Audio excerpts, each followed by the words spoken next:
विश्वासी लोग प्रभु यीशु को अपना जीवन समर्पण करने से नया जन्म पा लेते हैं और पवित्र आत्मा परमेश्वर हम सबको यीशु नाम में चलने में सहायता करते हैं। फिर ना सिर्फ हम उनके नाम में मांगने का अधिकार पा लेते हैं, बल्कि उनके जैसा बनकर दूसरों के लिए आशीष का कारण भी बनते हैं। प्रभु यीशु को अपने जीवन में संपूर्ण रूप से ग्रहण कर लेने पर आज हम बात करेंगे। शुरू करते हैं परमेश्वर के वचन से। परमेश्वर का वचन हमने रोमियो की पुस्तक उसका 13वां अध्याय उसकी 11वीं आयत से आगे लिया है। यहाँ इस प्रकार लिखा है, समय को पहचान कर ऐसा ही करो, इसलिए कि अब तुम्हारे लिए नींद से जाग उठने की घड़ी आ पहुंची है। क्योंकि जिस समय हमने विश्वास किया था उस समय के विचार से अब हमारा उद्धार निकट है। रात बहुत बीत गई है और दिन निकलने पर है, इसलिए हम अंधकार के कामों को त्याग कर ज्योति के हथियार बांध लें।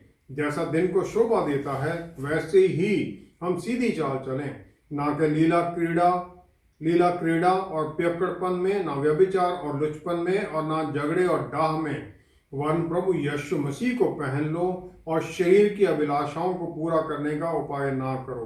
परमेश्वर के वचन को पढ़े और सुने जाने से आशीष हो। आमीन। जो पौलुस रसूल ने प्रभु यीशु को पहन लेने का आदेश लिखा है, इसका सही अर्थ क्या है? लेवी व्यवस्था का पुस्तक उसका 8वां अध्याय, उसमें हारून और उसके बेटों को, हारून को महायाजक और बेटों को याजक बनाने की पूरी प्रक्रिया के बारे में लिखा गया है।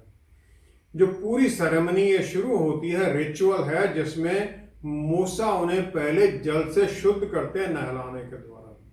फिर उनके ऊपर जो उन हर एक के लिए जो वस्त्र तैयार किए गए हैं, एयर मार्क हैं, वो उन्हें पहनाए जाते हैं। और फिर महायाजक के सर पर तेल डालकर उसे मसा किया जाता है, और फिर उसे वो पगड़ी पहनाई जाती है महायाजक की, और याजक के सर पर जो उनकी हैट है वो पहनाए जाते हैं। इसके बाद में कुर्बानी की भेंटें दी जाती हैं, और कुर्बानी की भेंट का लहू जो है वो हारून और उसके बेटों के कानों के ईयर लोब पर लगाया जाता है, उनके कपड़ों के किनारों पर लगाया जाता है, ताकि उन्हें पवित्र किया जाए वो प्रीस्टली सर्विस के लिए। ये सब जो सेरेमनी थी ये सब लोगों के सामने की जाती है। कोई भी सर्विस जिसमें परमेश्वर हमें चुनते हैं, जो हमें दी जाती है, उससे पहले हमारे लिए एक प्रॉपर ड्रेसिंग अप है। जिस काम के लिए उसके लिए तैयारी है, उसके अनुसार वस्त्र हैं, चाहे वस्त्र शारीरिक हैं चाहे आत्मिक हैं। आदम और ईव को खास तौर पर बनाया गया ताकि वो परमेश्वर के साथ नजदीकी के रिश्ते में रहें, और वो भी आत्मिक और मटेरियल दोनों में काम करने के लिए पूरी तरह तैयार किए गए। भजन संहिता 8वां अध्याय 4, 5वीं आयत में अगर हम देखें तो यहाँ 4, 5वीं, 6ठी आयत, 3 आयत में, तो फिर मनुष्य क्या है कि तू उसका स्मरण कर रखे, और आदमी क्या है कि तू उसकी सुध ले, क्योंकि तूने उसको परमेश्वर से थोड़ा ही कम बनाया है। इंग्लिश में लिखा है little lower than the angels, और महिमा और प्रताप का मुकुट उसके सिर पर रखा है। तूने उसे अपने हाथों के कार्यों पर प्रभुता दी है, तूने उसके पांव तले सब कुछ कर दिया है।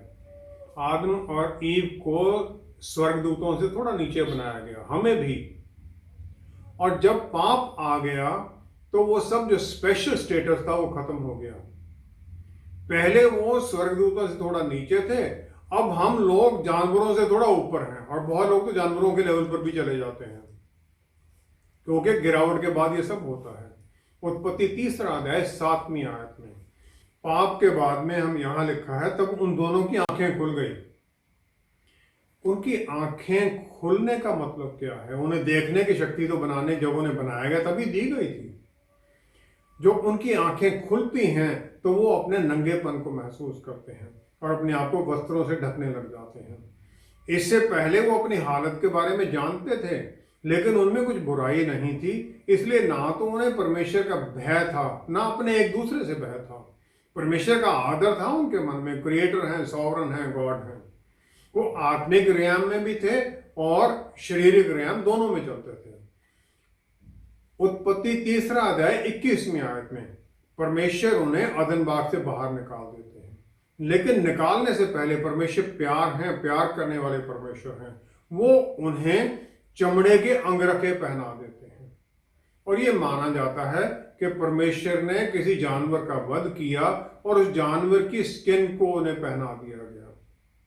जो कपड़ा है वो एक इंसान के भीतरी उसका उसका क्या, उसका इनर बीइंग क्या है वो उसको दर्शाता है।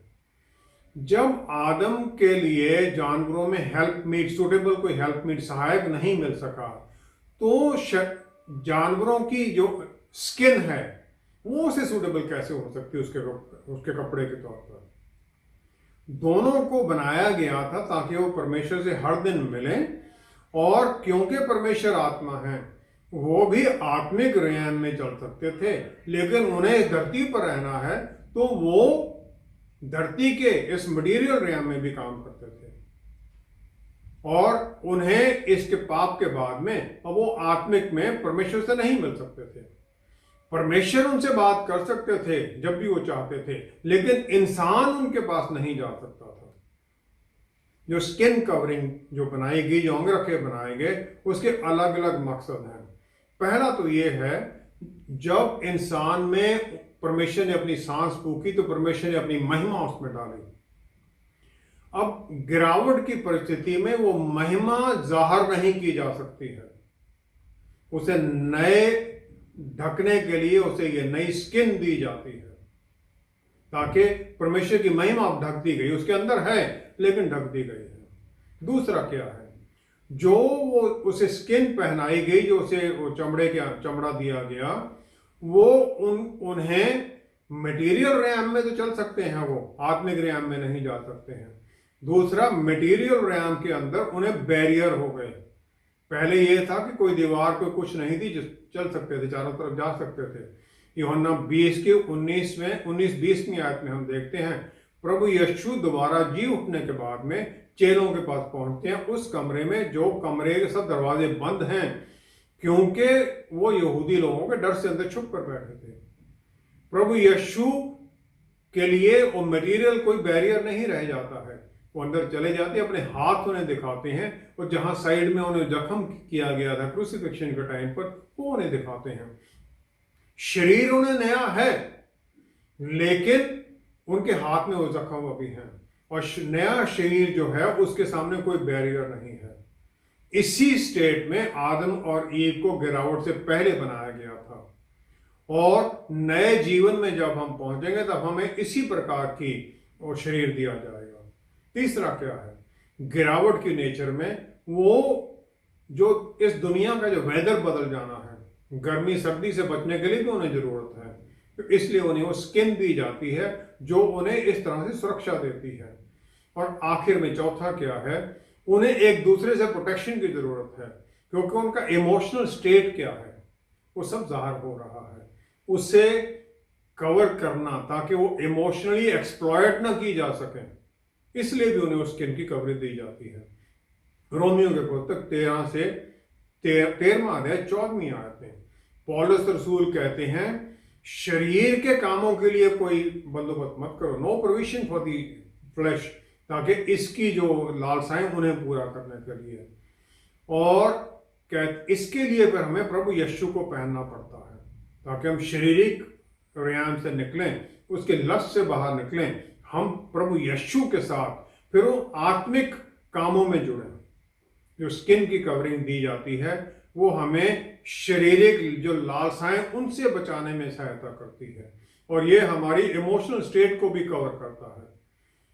प्रभु यीशु को पहन लेना फिर हमें अपने इमोशंस पर कंट्रोल करना भी सिखाता है, अपनी इच्छाओं पर कंट्रोल करना सिखाता है। जब प्रभु यीशु में हम नए जीवन में आ जाते हैं, नए बदलाव में आ जाते हैं, तब हमें अपनी इच्छाओं को कंट्रोल करना सिखाया जाता है, उनकी धार्मिकता को हम पहन लेते हैं, और इस प्रकार हमें पाप रहित जीवन जीने में सहायता मिलती है। तो प्रभु यीशु को पहन लेना एक नया शरीर पहन लेना है, नया जीवन पहन लेना है, फिर वो हमारे भीतर काम करते हैं, क्योंकि हमने उन्हें पहन लिया है तो उनके अक्सर रूप हमारे अंदर जाहिर होना चाहिए, उनके जैसा चाल चलन हमारा होना चाहिए। पवित्र आत्मा परमेश्वर हमें इसी में चलने में सहायता करते हैं। प्रभु यीशु ने कहा, जो काम मैं करता हूं तुम भी करोगे, फिर हम वो सब काम करने लायक भी बन जाते हैं, क्योंकि उनके बल में फिर हम चलते हैं। उनके बल में चलना, उनके जैसे बनना, दूसरों को फिर उनकी बातें बताने के लिए हमें सिखाया जाता है, ताकि हम उनके प्यार का वचन, संदेश दूसरों तक पहुंचाएं। प्रभु यीशु कहते हैं, इस दुनिया में तुम्हें संताप मिलेंगे, लेकिन घबराना मत, मैंने इस दुनिया को जीत लिया है। फिर हम उस जीत में खड़े हो जाते हैं, प्रभु यीशु की जीत में, जो जीत उन्होंने हमें दी सलीब के ऊपर। फिर हम शैतान को देखते हैं हारा हुआ। शैतान हमें डरावना नहीं लगता है, फिर हमसे फिर शैतान डरने लग जाता है, क्योंकि हम प्रभु यीशु के नाम में, उनके अधिकार में चलने लग जाते हैं। यही उन्हें पहन लेना है और इसी आशीष में हम चलते हैं। प्रभु यीशु को एक विश्वासी द्वारा पहने जाने का क्या अर्थ है और ये इतना जरूरी क्यों है? एक बार जब हारून को चुन लिया गया महायाजक बनाने के लिए, कोहन गडोल, तो उसका जीवन पूरी तरह से बदल गया। उसे नए वस्त्र पहनाए गए, और नए वस्त्र जो हैं उसे वो बाकी लोगों से भिन्न अलग कर देते हैं, क्योंकि वो उन सब का नुमाइंदा है, रिप्रेजेंटेटिव बन जाता है परमेश्वर के सामने। वो किसी और के ऊपर निर्भर नहीं रहता, उसका जो पोर्शन है, उसका हिस्सा है, वो परमेश्वर बन जाते हैं, और परमेश्वर की सेवा में, सर्विस में ही उसे काम करना है। और जो लोग परमेश्वर के लिए अपनी भेंटें लेके आते हैं, उन भेंटों में से उसे जीवन यापन के लिए सब कुछ मिलता है। लेवी व्यवस्था 10वां अध्याय 6 और 7वीं आयत में हम हारून के 2 बेटे नदाब और अबीहू ने एक प्रोसीजरल वायलेशन की मंदिर में। उन्होंने एक गलत जो सुगंधी थी, धूप थी, वो चढ़ा दी, और वहीं उनकी मृत्यु हो गई। और हारून और अपने मृतक बेटों के बरियल में भी जाने से मना था, उन्हें वो देख भी नहीं सका। इसी प्रकार और भी तरह तरह के बंधन लगा दिए गए उनके हर रोज के जीवन के ऊपर, क्योंकि उसे परमेश्वर ने चुना था अपनी आज्ञा के लिए, अपनी सेवा के लिए, और वो लोगों का रिप्रेजेंटेटिव बना हुआ था। तो यूहन्ना 17 की 21 से 22वीं आयत में हम देखते हैं प्रभु यीशु की ये एक ही प्रार्थना है जो फुली रिकॉर्डेड है, पूरी की पूरी प्रार्थना यहाँ लिखी हुई है। उसमें वो प्रभु यीशु कहते हैं, यहाँ लिखा है, वह महिमा जो आपने मुझे दी, मैंने इन्हें दी है, कि वे वैसे ही एक हों जैसे कि हम एक हैं। जैसे पिता और पुत्र एक हैं, इसी प्रकार विश्वासी भी एक हो जाए।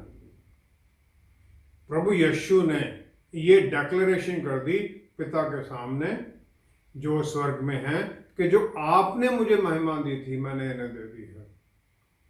जो ये आत्मिक एक हो जाना है, ये तभी संभव है जब हम एक नई कवरिंग भी पहन ले, उस रिश्ते का कोई आधार भी बन जाए, और जो पुराना है वो निकले वहां से। पुराना हमारा था, हम शैतान के कामों में लगे हुए थे। जब हम उससे नहीं निकलते हैं और इधर प्रभु यीशु के साथ नहीं जुड़ते हैं, तो कैसे बनेगा ये रिश्ता? जो महिमा विश्वासी को दी गई थी, ये 2 काम करती है। पहला तो है कि जो पुराना आत्मिक कवच हमने पहना हुआ था, वो उतर जाता है। वो शैतानी काम, लालसाएं शरीरिक, वो उतर जाती हैं। और दूसरा है कि अब हमें नए रास्ते में, नया जीवन जीने में, नए आशीषित जीवन जीने में रास्ता खुल जाता है। पहला पत्रस 2 अध्याय उसकी 9वीं 10वीं आयत में अगर हम देखें, यहाँ लिखा है, तुम एक चुना हुआ वंश और राजपदधारी याजकों का समाज और पवित्र लोग और परमेश्वर की निज प्रजा हो, इसलिए कि जिसने तुम्हें अंधकार में से अपनी अद्भुत ज्योति में बुलाया है, उसके गुण प्रकट करो, उसके गुण प्रकट करो। चुने हुए लोग, राज पदाधिकारी, कितनी आशीषें महापत्रस रसूल कह देते हैं। जो महायाजक था, उसे एक नया रोल दिया जाता है, और हमें भी नया रोल मिलता है प्रभु यीशु के साथ जुड़ने के बाद में, उन्हें पहन लेने के बाद में। जो कपड़े हैं, जो वस्त्र हैं, एक इंसान की नेचर को ज़ाहिर करते हैं। किस तरह के कपड़े पहनता है, उसकी नेचर उसी तरह की है, और वो जो चॉइस है वेयर पहनने वाले की, वो दर्शाती, उसकी एक पहचान बन जाती है, उसका पहरावा उसकी पहचान बन जाती है। और हमारा जो पहचान है प्रभु यीशु बन जाते हैं, उनके जैसे हम बनने की कोशिश करते हैं, उनके चरित्र, उनके चाल चलन में हम चलना चाहते हैं। यूहन्ना 1 की 29 में, पहला अध्याय 29वीं आयत में अगर हम देखें, यहाँ यूहन्ना बपतिस्मा देने वाले उन्हें एग्नोस दाई कह देते हैं। देखो वह परमेश्वर का मेमना है जो जगत का पाप उठा ले जाता है। परमेश्वर का मेमना जो जगत का पाप ले जाता है, और हम प्रभु यीशु के द्वारा फिर पाप रहित डिक्लेयर कर दिए जाते हैं। उनकी हम आशीष पा लेते हैं विश्वास के द्वारा, और इसके बिना हम अभी भी फिर पापी ही डिक्लेयर किए जाते हैं। हमारे पाप माफ कर दिए गए हैं, हमारी पाप की प्रवृत्ति भी दिन प्रतिदिन बदलती जाती है। मत्ती 28 की 19-20वीं आयत में हमें एक नया रोल मिलता है, वो महायाजक का। वो रोल क्या है कि हम परमेश्वर का वचन, उनकी आशीषों के बारे में दूसरों को बताएं, जिसे हम ग्रेट कमीशन भी कहते हैं, ताकि उन्हें भी फिर हम इस आशीषित स्थान में लेके आए।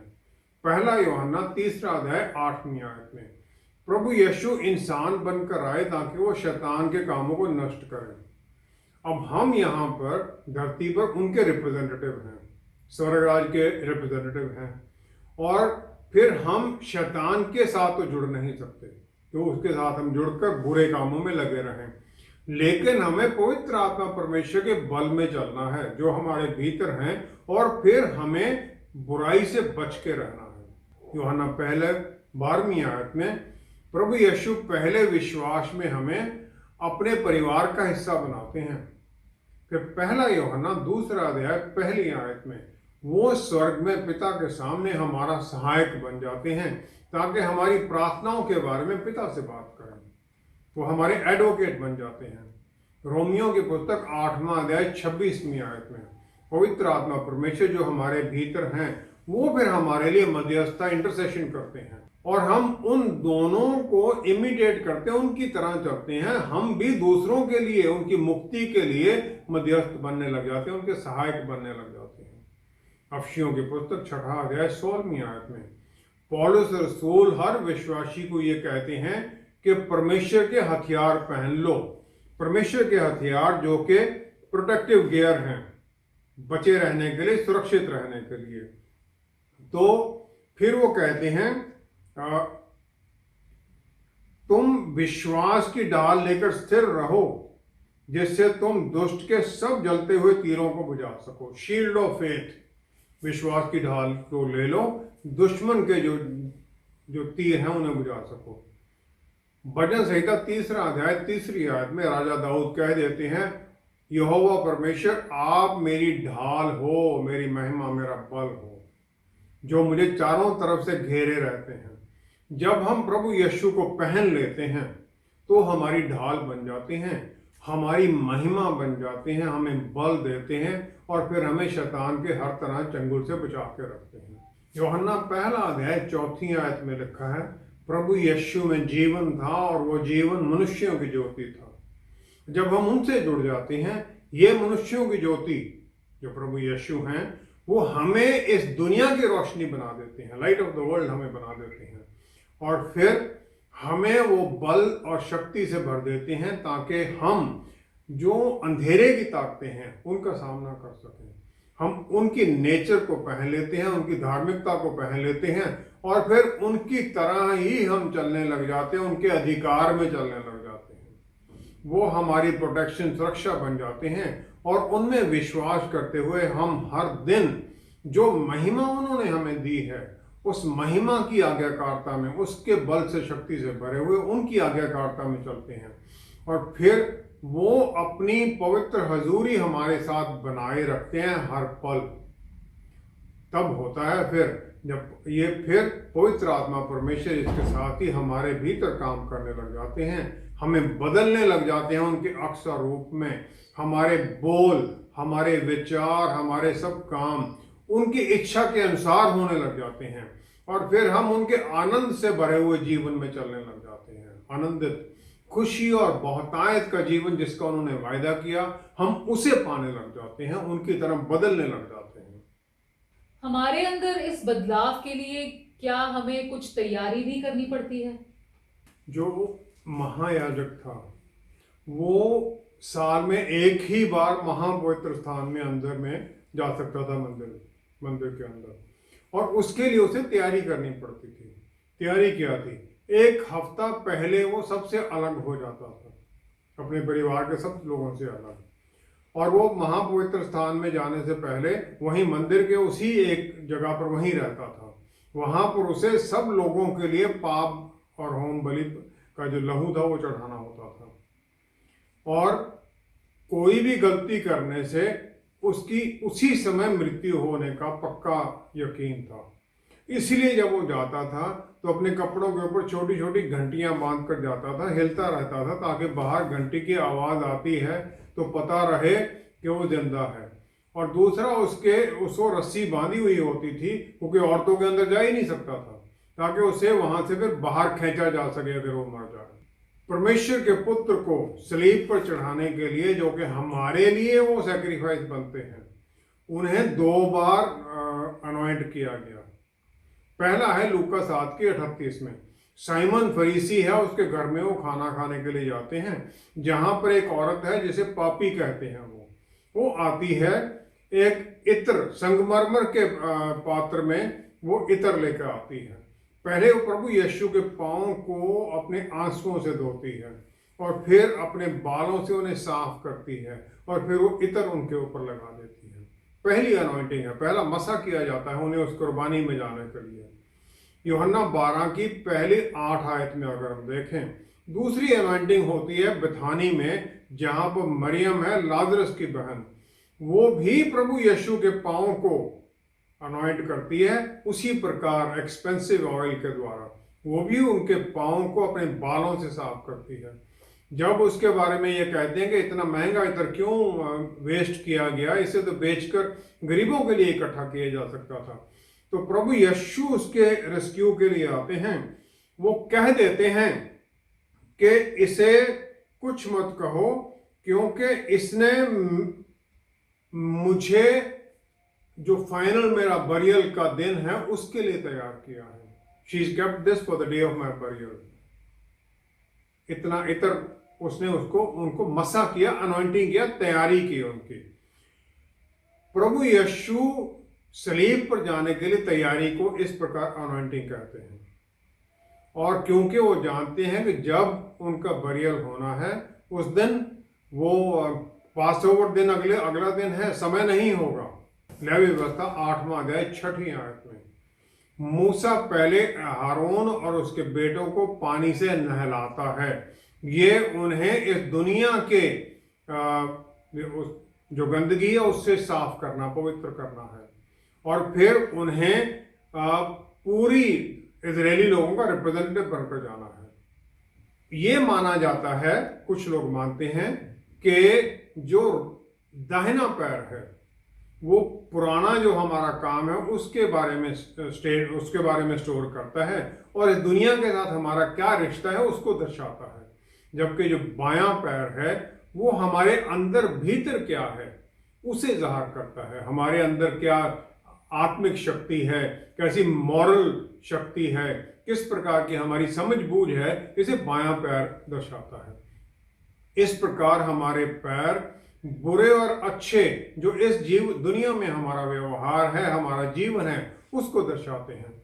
नीति वचन 4 अध्याय उसकी 26-27 आयत में राजा सुलेमान ये कहता है कि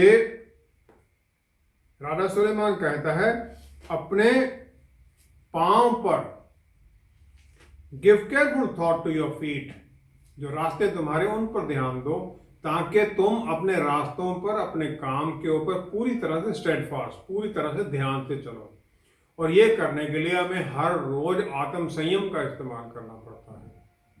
यूहन्ना 13:5-10 आयत में प्रभु यीशु ने चेलों के पैर धोए, और उनमें यहूदा इस्करियोती भी था। उसे भी तैयार किया जाता है, क्योंकि उसने भी परमेश्वर का ही काम करना है। हालांकि करता है वो पाप, लेकिन परमेश्वर की आज्ञा के बिना तो कुछ हो ही नहीं सकता है। पतरस रसूल जब देखते हैं मास्टर उनके पैर धोने वाले हैं, तो वो कहते हैं कि मेरे पैर आप मत धोएंगे। प्रभु यीशु उससे कह देते हैं, अगर मैं तेरे पैर नहीं धोऊंगा तो तेरा मेरे साथ कोई रिश्ता ही नहीं होगा। You have no part with me. चेलों को तैयारी करने की जरूरत थी ताकि वो जो वचन का संदेश है दूसरों तक ले जा सकें। उन्हें प्रभु यीशु तैयार करते हैं, उनकी अनॉइंटिंग मसा वहां किया जाता है और उन्हें प्रभु यीशु के सामने अधीनगी में आना जरूरी है ताकि उन नए रास्तों पर चलने के लिए उन्हें वो तैयार कर सकें, उनके बल में चलने के लिए तैयार कर सकें, क्योंकि उसके बिना तो हम कुछ कर भी नहीं सकते। स्वर्ग राज्य का काम हम कैसे कर सकते हैं बगैर स्वर्ग राज्य से शक्ति या गाइडेंस पाए हुए। यशायाह नबी की पुस्तक उसका 52 अध्याय 52 उसकी 7वीं आयत अगर हम देखें, यहाँ लिखा है, पहाड़ों पर उसके पांव क्या ही सुहावने हैं, जो शुभ समाचार लाता है, जो शांति की बातें सुनाता है और कल्याण का शुभ समाचार और उद्धार का संदेश देता है। क्या सुहावने हैं उसके पैर। जो एक जिम्मेवारी है ये दी गई हम सबको, ताकि हमारे पैर भी उस प्रकार सुहावने हों जब हम दूसरों के पास वो परमेश्वर के वचन का संदेश लेके जाएं।